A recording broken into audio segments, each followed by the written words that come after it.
कराची का इलाका Bolton market, जहाँ और बम धमाका होता है। ये बम भी प्लांटेड बम हो सकता है कि इसके अंदर जो है वो दूसरा धमाका हो गया एमेजिना रोड पर। MQM लंदन भी मुलविस हो ना कि यह कहाँ लगाना है, ये MQM लंदन ने की। MQM लंदन ने इसकी सख्त मिलिटेंट ग्रुप्स अब ऐसी जमातों में नहीं है या सख्त तरदीद करने के साथ साथ उन्होंने बाकायदा ना सिर्फ अल्ताफ़ हुसैन के खिलाफ सख्त बयान, फिर अल्ताफ़ हुसैन के लोगों ने उनके खिलाफ सख्त बयान। अल्ताफ़ हुसैन साहब ने ये मुतालबा किया कि 24 घंटे जियो न्यूज़ अपनी इस बात की माफ़ी, हम उनके खिलाफ कानूनी कार्रवाई करेंगे और हम अदालत में। 3 जमातें मुलविस हैं। एक है बलोच लिबरेशन जिसने बम बनाना, दूसरी है सिंध रेवोल्यूशन ने जो है वो बम को उधर तक पहुँचा। ये जो की थी ना कि यह कहाँ लगाना है, ये MQM लंदन। तज्जियाती रिपोर्ट अगर तहकीकाती इदारे पे पेश कर रहे हैं तो खतरे में पड़ गए। तज्जियाकार कहाँ जाएंगे? बिस्मिल्लाहिर्रहमानिर्रहीम। मैं हूँ इमरान अली शाह और आप देख रहे हैं सियासी टाकरा फ़ख्र पाकिस्तान न्यूज़ TV पर, और मेरे साथ मौजूद हैं सीनियर सहाफ़ी तज्जियाकार अनीस मंसूरी साहब। अनीस मंसूरी साहब को हम खुशामदीद कहते हैं। अनीस मंसूरी साहब, आपसे मैं सवाल करना चाहूँगा कि पिछले दिनों एक बम धमाका हुआ है सदर में, और अब ये दूसरा धमाका हो गया एमेजिना रोड पर। इस धमाके की ज़िम्मेदारी किसने कबूल की और उस धमाके की ज़िम्मेदारी किसने कबूल की है? हाँ, बहुत शुक्रिया इमरान आपका। देखिए, इस वक्त जो ये सिलसिला चल रहा है, गुज़िश्ता 3 हफ्तों के दौरान कराची शहर के अमन व अमान को तहस नहस कर दिया गया है। और इसमें जो पहला सानिया रोनुमा हुआ वो रोनुमा हुआ है कराची यूनिवर्सिटी के अंदर, कि जहाँ पर एक ख़ुदकुश हमला आवर ख़ातून ने अपने आप को उड़ा दिया और जहाँ पर चीनी एहलकारों को वहाँ पर निशाना बनाया गया, और उसकी ज़िम्मेदारी जो है वो बलोच लिबरेशन आर्मी ने कबूल की। और उसके बाद फिर अगला धमाका जो है वो होता है सदर में, और सदर में कोस्ट गार्ड की गाड़ी को निशाना बनाया जाता है। वहाँ पर एक प्लांटेड बम रखा जाता है और फिर जैसे ही वो गाड़ी करीब आती है तो उसको रिमोट से उड़ा दिया जाता है, और उसकी ज़िम्मेदारी कबूल करती है सिंध रेवोल्यूशन आर्मी। लेकिन जो अगला उसके 4 दिन के बाद ये वाक़या रोनुमा होता है कराची का इलाका बोल्टन मार्केट, जहाँ पर एक और बम धमाका होता है। ये बम भी प्लांटेड बम है, और बम प्लांट करने के बाद जैसे ही वहाँ पर पुलिस की मोबाइल आती है तो वहाँ पर बम धमाका किया जाता है। ये इसकी ज़िम्मेदारी अभी तक किसी ने कबूल नहीं की है, और इसकी कबूल ना करने की वजह बहरहाल अभी तक समझ में नहीं आ रही थी। लेकिन हुआ ये कि वहाँ पर जो है कुछ पुलिस ऑफिसर्स मौजूद थे जिन्होंने ये बात कही कि हो सकता है कि इसके अंदर जो है वो MQM लंदन भी मुलविस हो। ये ख़बर जो है वो ट्विटर पर चली, और ट्विटर पर चलने के बाद इस पर एक बड़ा शोर मचा। फिर उसके बाद जियो न्यूज़ ने मंगल के रोज़ 17 तारीख़ को शाम के वक्त अफजल नदीम डोगर, उनके एक रिपोर्टर हैं, उन्होंने एक ख़बर चलाई। ख़बर बड़ी अजीब सी है इमरान। ख़बर वो चलाते हैं कि इदारों ने एक तज्जियाती रिपोर्ट दी है। अब तज्जियाती रिपोर्ट इदारों ने दी है, तज्जियाती तहकीकी रिपोर्ट या तफ्तीशी रिपोर्ट नहीं दी, बल्कि तज्जियाती रिपोर्ट दी है। तज्जिया समझते हैं ना कि हाँ भाई मेरा ख्याल यह है कि ऐसा हो सकता है। एक तज्जियाती रिपोर्ट दी, और तज्जियाती रिपोर्ट इंतहाई मज़े का खेस है। मज़े का खेस इस तरीके से कि वो ये कहते हैं कि इसमें 3 लोग मुलविस हैं, 3 जमातें मुलविस हैं। एक है बलोच लिबरेशन आर्मी जिसने बम बनाना सिखाया, दूसरी है सिंध रेवोल्यूशन आर्मी जिसने जो है वो बम को उधर तक पहुंचाया, और रेकी जो की थी ना कि यह कहाँ लगाना है, ये MQM लंदन ने की थी। अब ये 3 उन्होंने कहा कि तज्जियाती रिपोर्ट है, तहकीकाती रिपोर्ट या तफ्तीशी रिपोर्ट ये नहीं है, बल्कि तज्जियाती रिपोर्ट है। उसके बाद जो है वो MQM लंदन ने इसकी सख्त तरदीद की, और सख्त तरदीद करने के साथ साथ उन्होंने अल्ताफ़ हुसैन साहब ने ये मुतालबा किया कि 24 घंटे के अंदर जियो न्यूज़ अपनी इस बात की माफ़ी मांगे, वरना हम उनके ख़िलाफ़ कानूनी कार्रवाई करेंगे और हम अदालत में जाएंगे। अच्छा, ये MQM लंदन ने तरदीद कर दी इस बात की? तरदीद नहीं, उन्होंने तो बल्कि कहा है कि झूठ है, और उन्होंने कहा है कि आप जो है वो इसको साबित करें, वरना हम अदालत में जा रहे हैं कि आपने किस तरीके से कह दिया कि ये किस तरीके से मामला हुए। अच्छा, इसमें बड़ी अहम बात है ना इमरान कि उन्होंने कहा तज्जियाती रिपोर्ट है। कि तज्जियाती रिपोर्ट तो क्या ये बताएं कि आपकी तज्जियाती रिपोर्ट अगर तहकीकाती इदारे पे पेश करने लगेंगे तो आपकी नौकरी तो खतरे में पड़ गई। तज्जियाकार कहाँ जाएंगे? अच्छा, बहरहाल मैं तो तज्जिया बहुत कम देता हूँ उम्मन, मैं तो क्योंकि ख़बर की तरफ जाता हूँ, तो ये तज्जियाकार ऐसे बहुत सारे लोग हैं। तो ये एक बात बड़ी अजीब है कि यार ये हमारे यहाँ पर जो ये होता है ना कि हम वाक़े से पहले ही किसी पर इल्ज़ाम दे देते हैं। अच्छा, एक बात मुझे बताएं कि MQM लंदन जिस वक्त मौजूद थी यहाँ, और उस वक्त MQM ही थी सिर्फ, और अब लंदन हो गई है। मकसद ताल्लुक़ अब कहलाता है, अगर रेफरेंस देंगे तो हम लंदन ही कहेंगे, लंदन ही कहता है, क्योंकि अल्ताफ़ हुसैन साहब का ताल्लुक़ था। जब वो मौजूद थी उस वक्त इल्ज़ाम लगते थे तो लोग यकीन कर भी लेते थे। मैं आप भी यकीन कर लेंगे कि हाँ भाई हो सकता है, क्योंकि एक्टिव हैं, उसके वर्कर एक्टिव हैं, उनको सहूलतें मौजूद हैं, तमाम तर जो है ना वो महसूस होगा कि हाँ भाई ये कर सकते हैं। लेकिन अभी वो यहाँ मौजूद नहीं है, उनके वर्कर एक्टिव नहीं है मौजूद लेकिन एक्टिव नहीं है। तो ऐसे में क्या आपका तज्ज़िया क्या कहता है, क्या कर सकते हैं? देखिए, एक तो उन्होंने लफ्ज़ इस्तेमाल किया स्लीपर सेल का, कि एक स्लीपर सेल है, एक छुपा हुआ सेल है कि जिसने किया। देखिए, मेरी जो इत्तलात है ना, वो उस इत्तलात के मुताबिक इस वक्त MQM लंदन के जो ताल्लुकात कुछ बहाल हुए थे सिंधी कौम परस्तों से या बलूच कौम परस्तों से, वो मुकम्मल तौर पर ख़त्म हो गए। आपको अंदाज़ा होगा कि कुछ दिनों पहले जो शफ़ी बरफ़त है, जिनका बड़ा सिंध कौमी महाज का नाम लिया जाता है, जो आमतौर पर दहशतगर्दी की कार्रवाई में और आजकल जर्मनी में, उन्होंने बाकायदा ना सिर्फ अल्ताफ़ हुसैन के ख़िलाफ़ सख्त बयानात दिए, बल्कि फिर अल्ताफ़ हुसैन के लोगों ने उनके ख़िलाफ़ सख्त बयानात दिए और फिर उससे ताल्लुकात बहुत ज़्यादा ख़राब हो गए। तो ये जो ताल्लुकात हैं ये इन लोगों के इस वक्त हैं नहीं, और ये तीनों अलग अलग डायरेक्शंस में हैं, और ये बिल्कुल कोई ऐसा मुनज़्ज़म कोई इनका सिस्टम नहीं है। तो ये जो इत्तलात आ रही हैं कि यार ये क्या आपस में इस तरह का कोई हो सकता है, तो इस वक्त तो जो मेरी रिपोर्ट्स हैं, जब मैं अगर आदाद व शुमार को के साथ साथ अगर कुछ मालूमात की बुनियाद पर बात करूं, तो मेरा ख़्याल ये है कि ये तीनों बिल्कुल ही अलग और तीनों के आपस में कोई ताल्लुकात नहीं है। और अब तो खुसूसन गुज़िश्ता 6-8 महीने से तो कोई ऐसा बयान, कोई ऐसी हिमायत नहीं, बल्कि एक दूसरे के ख़िलाफ़ बहुत शदीद रद्द-ए-अमल आया। पहली ज़िक्र सोशल मीडिया पर। दूसरा, आपने कहा कि क्या उनके लोग इस वक्त एक्टिवेट हैं, मेरा नहीं ख्याल, क्योंकि इस वक्त MQM लंदन की ये पॉलिसी नहीं है और इन चीज़ों से वो बहुत ज़्यादा अवॉइड कर रहे हैं अपने आप को।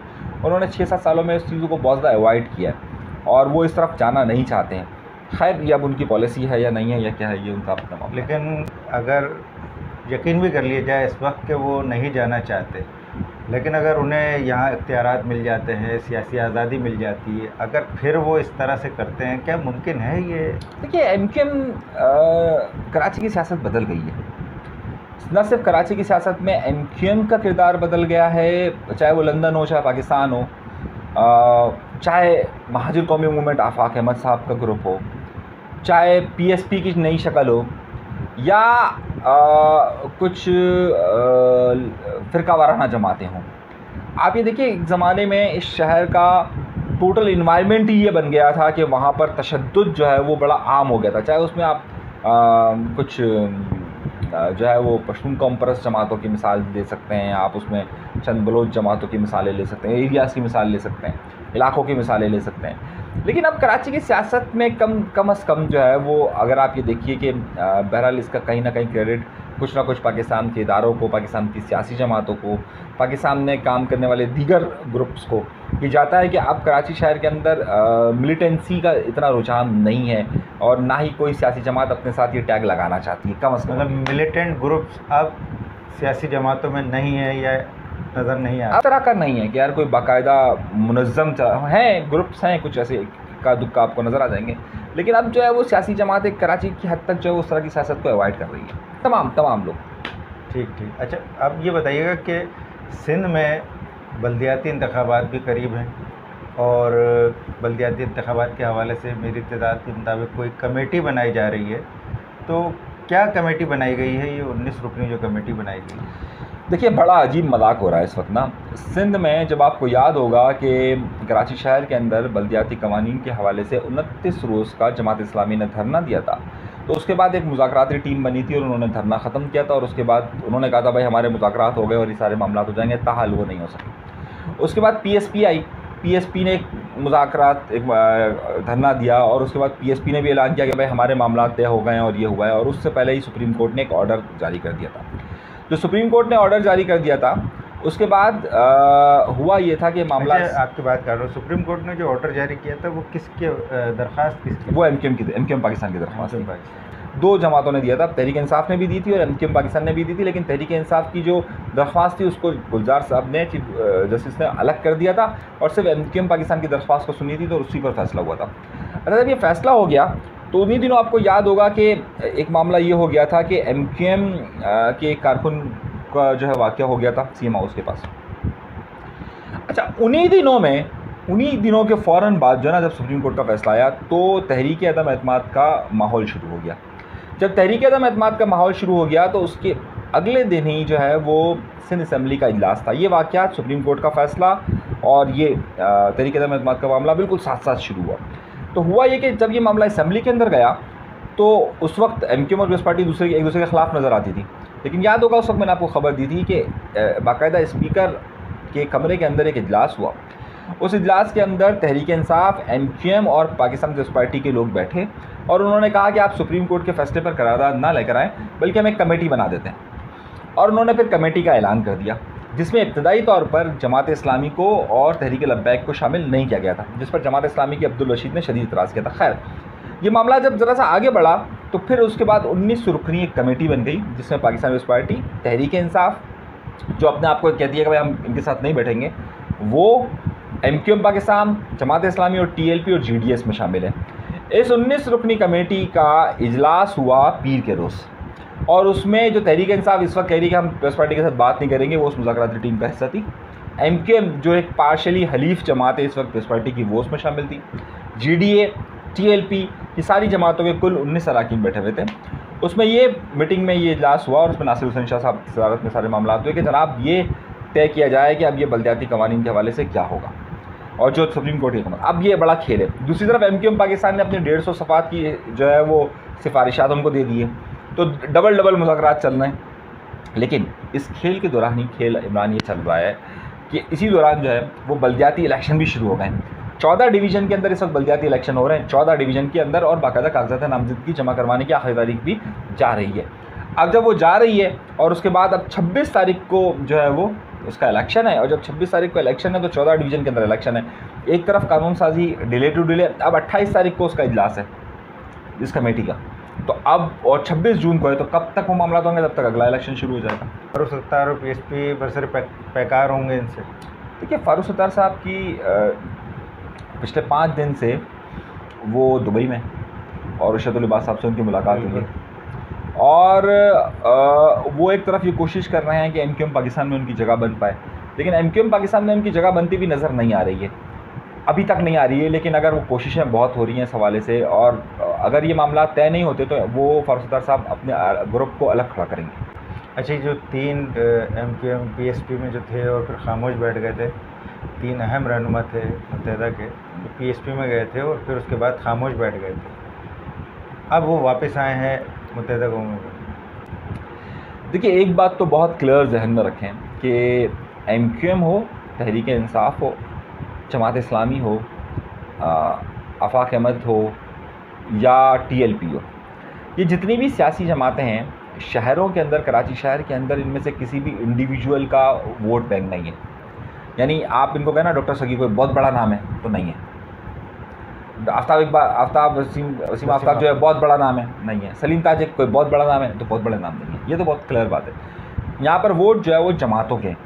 हाँ, अलबत्ता जो बड़ा नाम होता है, जो मीडिया का नाम होता है, वो इतनी हैसियत रखता है कि कुछ वोट अपने तरफ खींच सकता है। ये जो 3 आपने जिक्र किया, ये जब गए थे PSP में, तो ये तो उस वक्त आप अगर उनकी प्रेस कॉन्फ्रेंसेस देखें तो आपको ऐसा लगेगा जैसे वो बड़े ही उनके ज़मीन जाग गए थे, लेकिन तरह की आपको मालूम है टेलीफोन कॉल्स पर गए थे। फिर इनके सन 2018 में मुस्तफ़ा कमाल से इख्तलाफात हो गए। जब मुस्तफ़ा कमाल से इनके रज़ा हारून भी छोड़ छाड़ कर चले गए, जब इनके शदीद इख्तलाफात हो गए तो अब एक तरफ इनके ऊपर प्रेशर था कि इसको कंटिन्यू रखें, लेकिन दूसरी तरफ जो है वो MQM पाकिस्तान उस वक्त गवर्नमेंट में जा रही थी और इस्टेब्लिशमेंट ज़ाहिर उस वक्त गवर्नमेंट के साथ थी 2018 में, तो इनको बाहर निकलने का मौका मिल गया, लेकिन इनको ये इजाज़त नहीं थी कि किसी तरफ जा सकें।